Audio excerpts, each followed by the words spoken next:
Hello friends, अस्सलाम वालेकुम। आप सब कैसे हैं? उम्मीद है कि आप सभी अच्छे होंगे।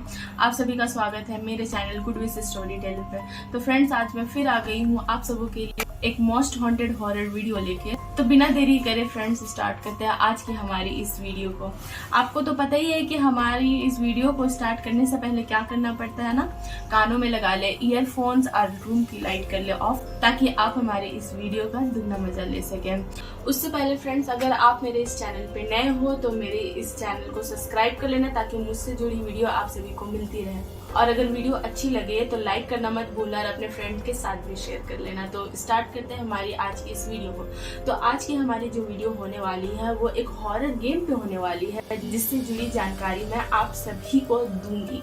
और इसके जो रियल फैक्ट्स हैं, जो पूरी स्टोरी है, ये गेम की शुरुआत कैसे हुई, उससे भी जुड़ी जानकारी आप सभी को मिलेगी। तो फ्रेंड्स, आज हम बात करने वाले एक ऐसे इन्वेस्टिगेशन के बारे में जिसको वहाँ की पुलिस ने उस केस को खुद हॉन्टेड केस के नाम से रजिस्टर्ड कर दिया था। और इसके गवाह जो थे वो खुद वहाँ की पुलिस थे, जो कि उस घटना को घटते हुए देखा था। और एक इंटरव्यू में वहाँ के पुलिस वालों ने ये भी बताया कि वहाँ जो कुछ भी हुआ था वो किसी व्यक्ति ने नहीं किया था, बल्कि उसे खुद भूत प्रेत ने ही किया था, जिसकी पूरी जानकारी मैं आपको इस वीडियो में दूंगी। तो फ्रेंड्स, ये जो स्टोरी है वो एक रियल लाइफ बेस्ड स्टोरी है। ये कहानी स्पेन के मैड्रिड शहर की है। और आप तो इस शहर को बखूबी अच्छे तरीके से जानते होंगे क्योंकि ये फुटबॉल गेम से बहुत ज़्यादा फेमस शहर है। उस शहर में एक 18 साल की बच्ची होती है जिसका नाम होता है स्टेफना। वो अपनी फैमिली के साथ एक अपार्टमेंट में रहा करती थी, और उसके फैमिली में उसके माता पिता, एक भाई और खुद स्टेफना रहा करती थी। स्टेफना जो थी वो 18 साल पूरे करने के बाद वो कॉलेज में एडमिशन ले लेती है, और वो पर डे कॉलेज जाया करती थी। वो कॉलेज जाती थी, कॉलेज के बाद घर आती थी, फिर सुबह उठती थी, नाश्ता करती थी, फिर कॉलेज जाती थी और कॉलेज से डायरेक्ट घर आया करती थी। उसका लाइफ का डेली रूटीन यही था। लेकिन कुछ समय बीत जाने के बाद धीरे धीरे स्टेफना का जो बिहेवियर होता है ना, उसमें बहुत ज़्यादा चेंज आने लगा। स्टेफना जो थी वो बहुत ज़्यादा गुस्से में रहने लगी थी। वो घर के सामान को बहुत ज़्यादा तोड़ फोड़ किया करती थी, अपने मम्मी पे बहुत ज़्यादा चिल्लाया करती थी, और यहाँ तक कि उसका जो छोटा भाई था ना, उसे भी खूब लड़ाई किया करती थी, उसको भी खूब मारा पीटा करती थी। और अब उसका ये सारा हरकत इतना ज़्यादा बढ़ जाता है ना कि अब उसकी इन हरकतों पे उसके माँ बाप का भी कोई जोर नहीं चलता। वो धीरे धीरे बहुत ज़्यादा चिड़चिड़ी होते जा रही थी। उसको जब भी गुस्सा आता था वो घर का कोई भी सामान उठा के फेंक देती थी, तोड़ देती थी, बिना बात के बहुत ज़्यादा हल्ला मचाया करती थी, अपनी मम्मी से लड़ा करती थी, अपने छोटे भाई को बहुत ज़्यादा मारा पीटा करती थी। वो जब भी अपने भाई को देखती थी उसको बहुत ज़्यादा गुस्सा आने लगता था, वो अपना भाई को बहुत मारती थी। स्टेफना ये जो चीज़ें किया कर रही थी, उसको देख के उसके जो मम्मी पापा थे वो बहुत ज़्यादा टेंशन में हो जाते हैं कि अचानक इतनी अच्छी और इतनी डिसिप्लिन वाली लड़की को ऐसा क्या हो गया कि इतना चिड़चिड़ेपन में रहने लगी है, और ऐसा वो क्यों करती है बिना बात का। उनको लगा कि शायद ये पढ़ाई के कारण हो रहा है या किसी चीज़ के डिप्रेशन के कारण हो रहा है। तो इसीलिए उसके मम्मी पापा ने उसको हॉस्पिटल एक डॉक्टर के पास ले जाते हैं, और वहाँ जाके उसके बहुत सारे टेस्ट कराए जाते हैं। लेकिन हैरान कर देने वाली बात ये होती है फ्रेंड्स कि सारे टेस्ट के जो रिजल्ट होते हैं सारे पॉजिटिव होते हैं। उसे किसी तरह की कोई भी बीमारी या डिप्रेशन नहीं होता है। वो मेंटली और फिजिकली बहुत स्वस्थ होती है। डॉक्टर ने कहा कि आपकी बच्ची बिल्कुल स्वस्थ है, इसमें किसी भी तरीके का कोई भी बीमारी नहीं पाया गया। और यहाँ अभी तो अब डॉक्टर भी बहुत ज़्यादा परेशान थे, उसके माता पिता तो कुछ दिनों से भी परेशान चल ही रहे थे। वो घर जाते हैं और सोचने लगते हैं कि शायद में भी ऐसा होता है ना कि बच्चे बड़े होने लगते हैं तो उनमें बहुत सारे हार्मोनल्स चेंज आते हैं, इसके वजह से उसका मूड स्विंग्स हो रहा होगा।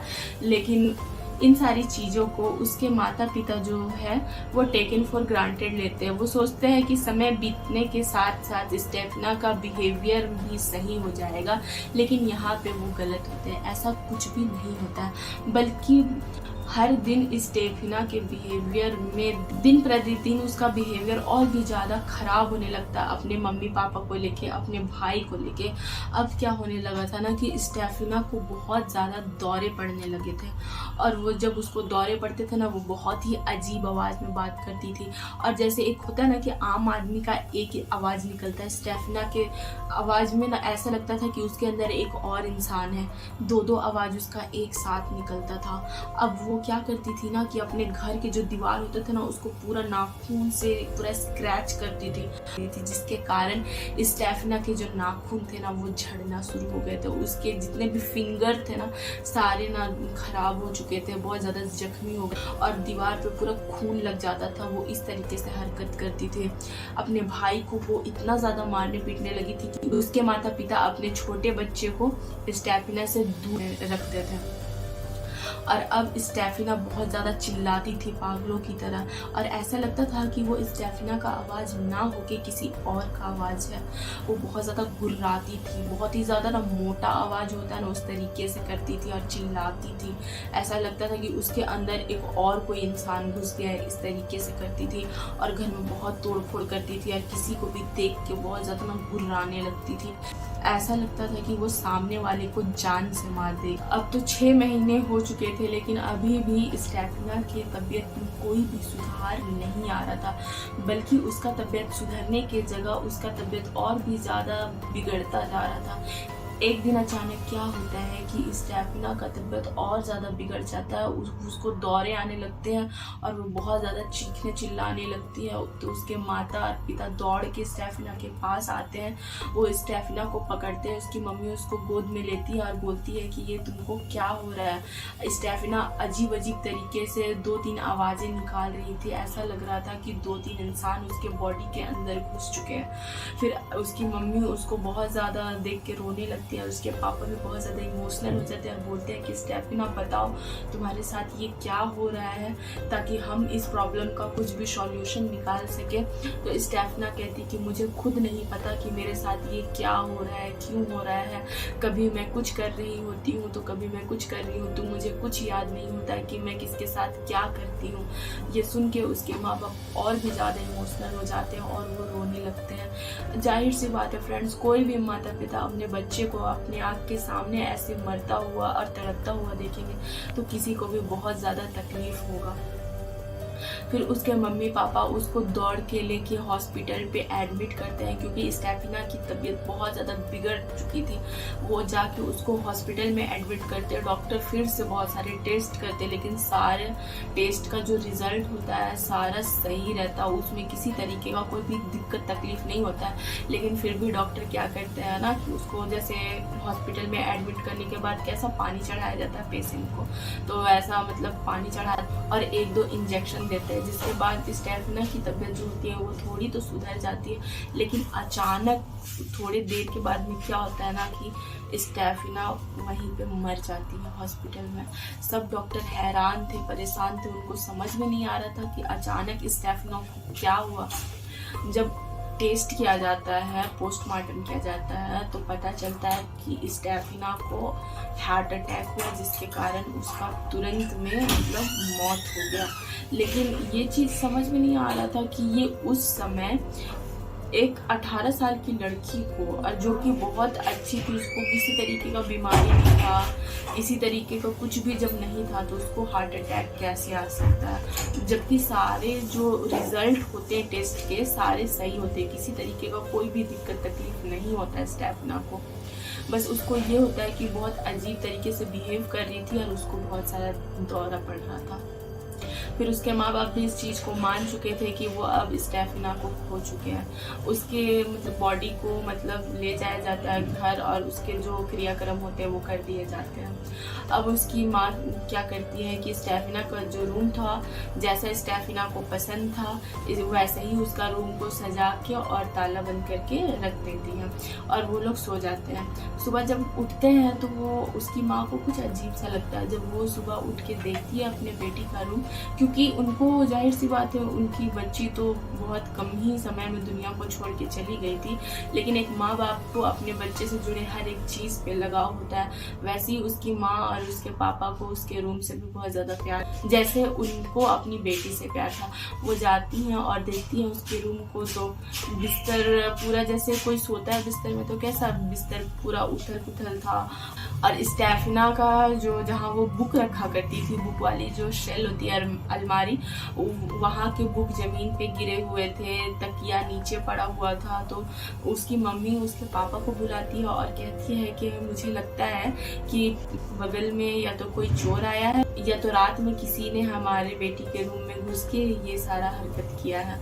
वो लोग सोचते हैं कि शायद रात को चोर आया होगा जिसने ये मतलब चोरी करने के इरादे से यहाँ आया होगा और यहाँ पे चोरी का सामान ढूंढ रहा होगा, तो सारा सामान घेर दिया है। अब उसके मम्मी पापा क्या करते हैं कि स्टेफना का रूम का जो विंडो होता है, खिड़की, उसको भी अच्छे से लॉक कर देते हैं और फिर उसके रूम को फिर से दोबारा ठीक करते हैं और फिर वो अपने रूम पे चले जाते हैं सोने के लिए। रात को अचानक उनके घर पे अजीब सा आवाज़ आता है जैसे कोई चल रहा हो, और स्टेफना के रूम के बाहर से भी एकदम रोशनी आती है। उसके बाद उसकी मम्मी अचानक उठती है और सोचती है एक बार जाके देखते हैं। वो देखती है कि स्टेफना के रूम में अजीब से एक रोशनी आ रही है। वो सोचती है कि वो रूम जाके खोले, लेकिन उनका इतना हिम्मत नहीं हो रहा था ना कि वो जाके उसके रूम को खोले। वो जाती है अपने हस्बैंड के पास में और उनको उठाती है, बोलती है कि स्टेफना के रूम में कोई है, उसके रूम का लाइट जल रहा है। वो दौड़ के जाते हैं, देखते हैं तो सच में वाकई में उसका रूम का लाइट्स ऑन था और एक अजीब तरीके का रोशनी आ रहा था। वो लोग उसके रूम को खोलते हैं तो बस रोशनी ही रोशनी था और कुछ भी नज़र नहीं आ रहा था, और अजीब सा ठंडा हवा चल रहा था। जबकि वो उस रूम से बाहर निकलते तो वैसा ठंडा हवा नहीं चल रहा था। फिर जब स्टेफना के रूम में एंटर कर रहे थे तो उनको उसी तरीके का ठंडा ठंडा हवा चल रहा था। फिर वो उसके रूम को जल्दी से लॉक कर देते हैं, रूम पे चले जाते हैं। सुबह होती है तो वो ये बात अपनी पड़ोसियों को बताते हैं। उनके पड़ोसी भी बोलते हैं कि हाँ आप बिल्कुल सच बोल रहे हैं, क्योंकि रात को आप लोग की बेटी का जो रूम था उससे बहुत ही अजीब अजीब तरीके का आवाज़ आता है। ऐसा लगता है कि कोई बोल रहा हो या कोई गुनगुना रहा है या तो फिर कोई चिल्ला रहा है। कभी कोई चीज़ नाखून से खरोचने की आवाज़ आती है तो कभी कुछ रोशनी जलती है, कभी बुझ जाती है। ऐसा उनके पड़ोसियों ने भी बताया। फिर कुछ लोग थे जो इस बात पे बिलीव नहीं कर रहे थे, इसीलिए बहुत सारे उनके जो नेबर्स होते हैं वो सोचते हैं कि ठीक है आज हम आपके घर पे रहेंगे और देखेंगे कि क्या सच में ऐसा होता है या कोई बदमाशी कर रहा है, ये सारा चीज़, कि कहीं कोई प्रैंक तो नहीं कर रहा है। तो क्या होता है 6 से 7 जो उनके पड़ोसी होते हैं वो स्टेफना के घर चले जाते हैं रात में, और रात भर वो बैठ के वेट करते हैं कि आखिर होता क्या है, हम भी अपने आंखों से देखेंगे। जैसे ही रात के 1 से 1:30 बजते हैं, अचानक वो क्या देखते हैं कि एक अजीब सा धुआं जो रहता है वो स्टेफना के रूम के अंदर जाता है, जबकि बाहर से दरवाजे पे लॉक लगाया होता है। उसके बावजूद वो जो धुआं होता है वो एक होता है ना कैसे इनविजिबल होता है हर चीज़, जैसे लग रहा था कि वहाँ पे कभी दरवाजा ही नहीं था। उस तरीके से वो धुआं दरवाजे से अंदर चला जाता है। सब देख के शॉक्ड हो जाते हैं, और अचानक जो होता है स्टेफना का रूम का लॉक भी टूट के गिर जाता है और उसका दरवाजा अचानक से धड़ाम की आवाज़ से खुल जाता है और उसके रूम में अचानक से रोशनी फैल जाती है और हवा चलने लगता है। उसके रूम के सारे चीज़ जो होते हैं ना गिरने लगते हैं खुद ब खुद। ये देख के उनके पड़ोसी भी बहुत डर जाते हैं और कहते हैं कि ये कोई नहीं आपकी बेटी ही होगी। उसके मम्मी पापा भी बहुत ज़्यादा डर चुके थे, बस वो सुबह होने का वेट कर रहे थे। जैसे सुबह होता है उसके मम्मी और पापा क्या करते हैं कि बहुत सारे नट बोल्ट लेके आते हैं और वो स्टेफना के जो खिड़की और दरवाजे होते हैं उसको हमेशा के लिए नट बोल्ट से टाइट करके और सील कर देते हैं। दूसरी रात क्या होता है, अचानक धड़ाम की आवाज़ से उस दरवाजे पे जो सील किया हुआ था नट बोल्ट के साथ सारे ज़मीन पे टूट के गिर जाते हैं और उसका रूम का दरवाज़ा खुल जाता है। और ऐसा लग रहा था जैसे कोई अपने नाखून से पूरे दरवाजे को और दीवारों को खरोच रहा हो, और उसके जो दरवाज़ा था और उसका जो दीवार था उस पर भी खरोचने के निशान बन रहे थे। अब पानी जो था सर से ऊपर जा चुका था। अब समझ चुके थे उसके पापा और मम्मी के ये सारा काम स्टेफना की है, क्योंकि उसकी अकाल मृत्यु हुई थी, इसीलिए हो सके उसका आत्मा को शांति ना मिल पा रहा हो। तो वो पुलिस को कॉल कर लेते हैं। पुलिस कुछ देर में आती है रात के 3 बजे, और जैसे वो आती है, इंटर करती है उनके घर में, तो उनको बहुत ही ज़्यादा मतलब नेगेटिव वाइब आता है और उनको बहुत अजीब सा फील होता है। और स्टेफिना का रूम में जैसे घुसते हैं उनको बहुत अजीब तरीके का ठंड महसूस होता है, और अगर उनको लगा कि इस रूम में इतना ठंड कैसे हो सकता है, वो जैसे फिर बाहर निकलते हैं उसके बाद फिर से उनको सही लगने लगता है, नॉर्मल। और जब वो दोबारा फिर जा रहे थे स्टेफिना के रूम में, तो ऐसा लग रहा था कि जैसे उस कमरे में कोई अभी भी मौजूद है। अब क्या होता है कि स्टेफिना का जो फोटो लगा हुआ था उसके रूम पे, वो अचानक से गिर जाता है ज़मीन पे, और उसका जो तस्वीर होता है वो टूट जाता है। ये सारा चीज़ जो था उसके माता पिता और पुलिस सारे देख रहे थे। अचानक स्टेफिना की तस्वीर में आग लग जाता है। आप खुद सोचिए फ्रेंड्स कि जो तस्वीर जमीन पे गिर गया हो और उसका कांच का शीशा टूट जाता है, अपने आप कैसे कोई तस्वीर जल जाता है। और जहाँ पे स्टेफिना का फेस होता है ना, बस वहीं पे आग जलता है, और जलने के बाद फिर तुरंत बुझ भी जाता है वो आग। ये कितना ज़्यादा मतलब डरावना है, ये सुनने के साथ ही कितना ज़्यादा डरावना लग रहा है। जो लोग देखे होंगे उनको क्या फील हुआ होगा, क्या एक्सपीरियंस हुआ होगा। उनके माँ बाप तो उसी घर पे रह रहे थे। ये सारा चीज़ जो था पुलिस ने अपने आँखों से देखा, और उसी के बगल में जो स्टेफिना का बेड था वहीं पे उसका भाई बैठा हुआ था। वो अचानक हवा में फ्लॉट करने लगता है। हवा में मतलब ना बिस्तर पे नहीं बैठ रहता, बस हवा में उड़ने लगता है अचानक। ये देख के उसकी मम्मी बहुत ज़ोर से चिल्लाती है, और कुछ पुलिस वाले 4-5 जो आए थे वो उस बच्चे को पकड़ते हैं और कहते हैं कि आप हमेशा के लिए इस रूम को सील कर दीजिए, और जितना जल्दी हो सकता है ये घर आप लोग छोड़ दीजिए।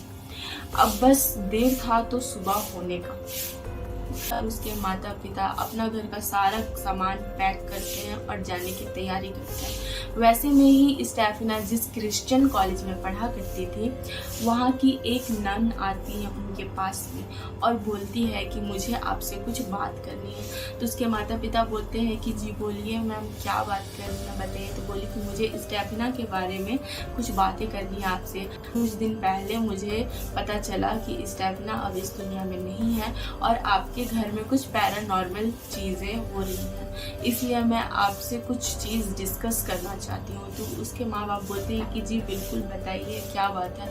तो यहाँ पे एक चीज़ का खुलासा होता है कि स्टेफिना की एक बहुत ही बेस्ट फ्रेंड हुआ करती थी कॉलेज में, जिसका बहुत ही ज़्यादा करीब थी स्टेफिना अपनी फ्रेंड के।